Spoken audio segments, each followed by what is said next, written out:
যে ভবাতকৈ ভাল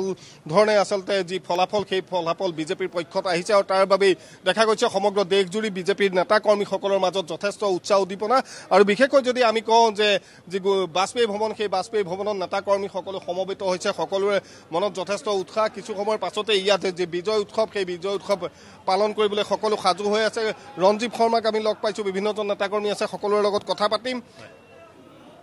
বিহাৰত এক প্ৰকাৰ আপোনালোক জয় জয় বিহাৰৰ জনসাধাৰণে ভাৰতীয় জনতা পাৰ্টীৰ নেতৃত্বাধীন NDAক বিপুল ভোটত ভোট দিয়ে এক মানে লেণ্ডশ্লাইড ভিক্টৰী যোৱা দুটা দশকৰ ভাৰতৰ ৰাজনীতিত এনেধৰণৰ ৰাজ্যিক নিৰ্বাচনত এনেধৰণৰ বিজয় আমি মধ্যপ্ৰদেশ আৰু গুজৰাটৰ পিছত এবাৰ বিহাৰত দেখা পাইছোঁ ই ভাৰতৰ ৰাজনীতিৰ সমীকৰণ সলনিৰ এক ইংগিত ভাৰতৰ ৰাজনীতি এতিয়া জাত পাতৰ ৰাজনীতি ধৰ্মীয় মেৰুকৰণৰ ৰাজনীতিৰ ঊৰ্ধত গৈ ডেভেলপমেণ্টৰ ৰাজনীতি আৰম্ভ হৈছে আমাৰ দেশে এতিয়া উন্নয়নৰ ৰাজনীতি কৰিব হিন্দু শক্তিৰ একত্ৰীকৰণৰ ৰাজনীতি কৰিব কোনো ধৰণৰ ৰাষ্ট্ৰবিৰোধী শক্তিৰ পক্ষত দেশ থিয় নহয় এই বিহাৰৰ নিৰ্বাচনৰ ফলাফলে তাক স্পষ্টভাৱে ঘোষণা কৰিছে এক নম্বৰ কথা দ্বিতীয় কথাটো হ'ল যে ফাঁকিবাজি আজি চাওক তেজস্বী যাদৱ আৰু ৰাহুল গান্ধীয়ে কি কৈছিলে ঘৰ ঘৰ মে নকৰি এই যে এটা গোকাট মিছা কথা কৈছিলে এই গোকাট মিছা কথাটোক বিহাৰৰ জনসাধাৰণে ৰিজেক্ট কৰিছে অৰ্থাৎ নিৰ্বাচনৰ সময়ত মিছা প্ৰতিশ্ৰুতি যিবিলাক প্ৰেক্টিকেল নহয় যিবিলাক কথা তেনেকুৱা কথা কোৱা ৰাজনৈতিক দলক বিহাৰৰ জনসাধাৰণে ৰিজেক্ট কৰিছে ভাৰতবৰ্ষৰ জনসাধাৰণেও লাহে লাহে অন্যান্য ৰাজ্যৰ জনসাধাৰণে ৰিজেক্ট কৰিবলৈ আৰম্ভ কৰিব আমাৰ অসমতে আপোনালোকে চাওক তেওঁলোকে যিবিলাক এলায়েন্সৰ নামত মিটিং পাতে বা যিবিলাক কথা কয় সেই কথাবিলাকত মানুহ আশ্বস্ত নহয় মানুহে বিশ্বাস নকৰে সেই কথাবিলাক সেইকাৰণে মাননীয় মুখ্যমন্ত্ৰী ডক্টৰ হিমন্ত বিশ্ব শৰ্মাৰ যিবিলাক সভা হয় সেই সভাত লাখৰ হিচাপত মানুহ স্বতঃস্ফূৰ্তভাৱে ওলাই যায় আৰু গৌৰৱ গগৈৰ নেতৃত্বাধীন যিটো এলায়েন্স আছে মিয়া এলায়েন্স সেই মিয়া এলায়েন্সৰ মিটিঙত আপুনি দেখিব 2-3জন মানুহ তাত গোট খায় আৰু তেওঁলোকে বেলেগ কথা ৰাজনৈতিক কথা পাতিব লগা নাথাকে সেইকাৰণে কাৰ বিয়া কেতিয়া পাতিব পানী তুলিবলৈ কোন যাব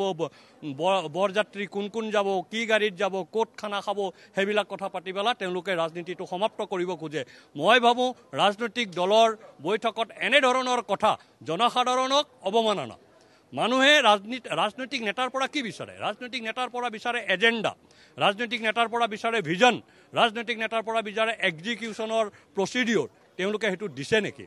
না তেওঁলোকে পূৰ্বতে কৰিয়া ভুলৰ উত্তৰ দিছে না তেওঁলোকে ভৱিষ্যত কৰিব লগা কামৰ কিবা ডকুমেণ্টেশ্যন বা কিবা ভিজন ডকুমেণ্টছ মানুহৰ আগত সন্মুখত ৰাখিছে বা ৰাখাৰ কাৰণে সক্ষম হৈছে সেইকাৰণে যেনেকৈ বিহাৰত ৰিজেক্ট হৈছে অসমতো ৰিজেক্ট হ'ব আহি আছে সন্মুখত 26 আজিৰ ফলাফলে আপোনালোকক কেনেধৰণে উৎসাহী কৰিছে চাওক আমাৰ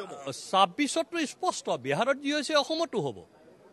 বিহাৰৰ জনসাধাৰণে যিটো কাম কৰিছে অসমৰ জনসাধাৰণ বিহাৰৰ জনসাধাৰণতকৈ বেছি শিক্ষিত অসমৰ জনসাধাৰণ বিহাৰৰ জনসাধাৰণতকৈ বেছি স্বাৱলম্বী গতিকে বিহাৰে যিটো কৰিছে অসমে তাকেই কৰিব মানে ভাৰতীয় জনতা পাৰ্টি নেতৃত্বাধীন চৰকাৰসমূহৰ আটাইতকৈ ডাঙৰ সফলতাটো হ'ল ইয়াত ইনকামবেঞ্চি অধিষ্ঠান বিৰোধী ঢৌ নাই অধিষ্ঠানৰ পক্ষত জনসাধাৰণ সমবেত হয় য'ত বিজেপিৰ চৰকাৰ থাকে তাত অধিষ্ঠানৰ পক্ষত জনসাধাৰণ সমবেত হয় য'ত বিজেপিৰ চৰকাৰ নাথাকে তাত অধিষ্ঠানৰ বিৰুদ্ধে মানুহ সমবেত বিজেপিৰ পতাকাৰ তলত সমবেত হয় য'তেই সমবেত নহওক কিয় তাত ভাৰতীয় জনতা পাৰ্টীৰ পতাকা থাকে আৰু ভাৰতবৰ্ষৰ জনসাধাৰণ মানে ভাৰতীয় জনতা পাৰ্টী মানে ভাৰতবৰ্ষৰ জনসাধাৰণ এই কথাটো বিহাৰৰ নিৰ্বাচনৰ লেণ্ডশ্লাইড ভিক্টৰী আৰু অনাগত 26 চনত হ'বলগীয়া পশ্চিমবংগ অসম তামিলনাডু কেৰেলা পুডুচেৰী আদি ৰাজ্যবিলাকৰ নিৰ্বাচনত আমি সেয়া দেখিবলৈ পাম নিশ্চিতভাৱে এনেধৰণে যিসকল নেতা কৰ্মী আছে সকলোৰে মাজত যথেষ্ট উৎসাহ উদ্দীপনা আছে নবায়ন মেধিক দেখিছোঁ ত্ৰিদীপজ্যোতি মৰাণ আছে আমি অকণমান কথা পাতিম যে 26 আজিৰ যি ফলাফল হ'ল যথেষ্ট উৎসাহী গতিকে 26লৈ অসমত কেনেকুৱা ধৰণৰ আপোনালোকে সকলোৱে দেখিছে যে বৰ্তমান ভাৰতবৰ্ষৰ ৰাজ্য বিকাশৰ লগত আছে বিকাশ যোনে কৰিছে তাৰে চৰকাৰ আহিছে আৰু ভাৰতীয় জনতা পাৰ্টি সদায় বিকাশৰ লগত থাকে কাৰণে আজি বিহাৰত এই ফলাফল হৈছে আৰু এই ফলাফল অসমতো ইয়াতকৈ আৰু বেছি ভালদৰে অসমতো একে ধৰণে ৰিজাল্ট আহিব কাৰণ আজি চাইছে যে বিহাৰত আগৰ 20 বছৰ আগত কি ৰাজনীতি আছিল বিহাৰত মানুহ নিৰাপত্তাত নাছিলে সেই ছবিখনলৈ বহুতে মনত পেলাইছে আৰু আজিৰ বিহাৰ কি ঠিক সেইদৰে আমাৰ অসমতো মাননীয় নৰেন্দ্ৰ মোদীৰ নেতৃত্বত মাননীয় মুখ্যমন্ত্ৰী হিমন্ত বিশ্ব শৰ্মা ডাঙৰীয়াৰ নেতৃত্বত যথেষ্ট বিকাশ হৈছে এই বিকাশ পৰিৱৰ্তন ৰাইজে দেখিছে আৰু আজিৰ যুৱ প্ৰজন্মই হওক বা আৰু ভাৰতবৰ্ষৰ জনতাই হওক বা অসমৰ জনতাই হওক বিকাশৰ লগতে আছে আৰু এই বিকাশৰ জয়পথে যি পাৰ্টীয়ে কাম কৰে সেই পাৰ্টীৰ চৰকাৰ বাৰ বাৰ থাকিব আৰু বিজেপিয়ে অকল প্ৰতিশ্ৰুতি নিদিয়ে আখৰে আখৰে ৰাইজৰ কাম পালন কৰে কাৰণে বিজেপি বাৰ বাৰ থাকিব পুনৰবাৰ অসমত বিজেপি চৰকাৰ গঠন হ'ব অসমত পুনৰবাৰ বিজেপি চৰকাৰ গঠন হ'ব ৰত্না সিং বাইদেউ আছে ত্ৰিদীপজ্যোতি মৰাণ আছে যুৱ নেতা গতিকে এইবাৰ দেখা গ'ল যে যুৱকসকল যথেষ্ট প্ৰায় 23% যুৱক আছিল বিহাৰত আৰু সকলোৱে বিজেপিক আঁকোৱালি লৈছে বুলি এই মুহূৰ্তত আমি ক'ব পাৰোঁ গতিকে অসমৰ ক্ষেত্ৰত বা সামগ্ৰিকভাৱে গোটেই বিষয়টোত কেনেধৰণে চাওক মৈথিলী ঠাকুৰৰ দৰে জনপ্ৰিয়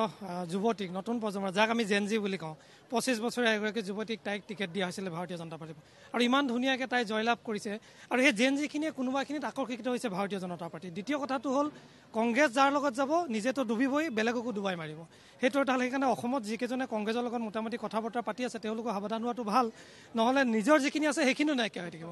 তাৰ পিছৰ কথাটো হ'ল আজি কংগ্ৰেছ দলটোৱে বিনাশৰ ৰাজনীতি কৰে বিভাজনৰ ৰাজনীতি কৰে তাৰ বিপৰীতে ভাৰতীয় জনতা পাৰ্টীয়ে বিকাশৰ ৰাজনীতি কৰে এতিয়া ভাৰতীয় সভ্যতা সংস্কৃতি আই মাতৃসকলক আমি পূজা কৰোঁ ভাৰতবৰ্ষত নাৰীক সন্মান কৰা হয় সেই আই মাতৃসকলৰ আশীৰ্বাদ ভাৰতীয় জনতা পাৰ্টীয়ে এনডিএ পাইছে কিন্তু তেওঁলোকে কংগ্ৰেছ দলে কি কয় নাৰীক অপমান কৰে তেওঁলোকে কি কয় মুছলিম মানে কংগ্ৰেছ মানে মুছলিম তো তেতিয়াহ'লে তাত থকা সনাতনী সভ্যতাৰ যিখিনি মানুহে বিশ্বাসী সেই মানুহখিনি কিয় তেওঁলোকক ভোট দিব তো কথাটো হ'ল কংগ্ৰেছ দলটোৱে যাৰ লগত যাব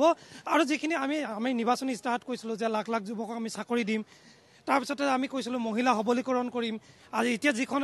শান্তিময় পৰিৱেশৰ যিখন মানে বিহাৰ সেই বিহাৰখনৰ শান্তি পৰিৱেশটো আমি বৰ্তাই ৰাখিম এই কথাবিলাকে ভাৰতীয় জনতা পাৰ্টীৰ পক্ষে জনতাই ৰায়দান দিছে আৰু এই ৰায়দানে ২৬ত নিৰ্বাচন আহি আছে এনেকৈ থাকিলে আমি অসমত প্ৰায় ১০০টা অধিক চিটত লৈ আমি ভাৰতীয় জনতা পাৰ্টী চৰকাৰ অসমত তৃতীয়বাৰৰ কাৰণে আহিব ৰত্না সিং বাইদেউ আছে ধন্যবাদ জনাইছোঁ এই মুহূৰ্তত পাৰ্থপ্ৰতিম বৰুৱা আপোনাক ধন্যবাদ জ্ঞাপন কৰিছোঁ সেয়া আছিল ৰাজ্যিক বিজেপিৰ কাৰ্যালয়ৰ এই মুহূৰ্তৰ পৰিৱেশ স্বাভাৱিকতেই এক উল্লাসৰ পৰিৱেশ দেখিবলৈ পোৱা গৈছে কাৰণ বিহাৰৰ যি নিৰ্বাচনী ফলাফল যিটো দিশে গতি কৰিছে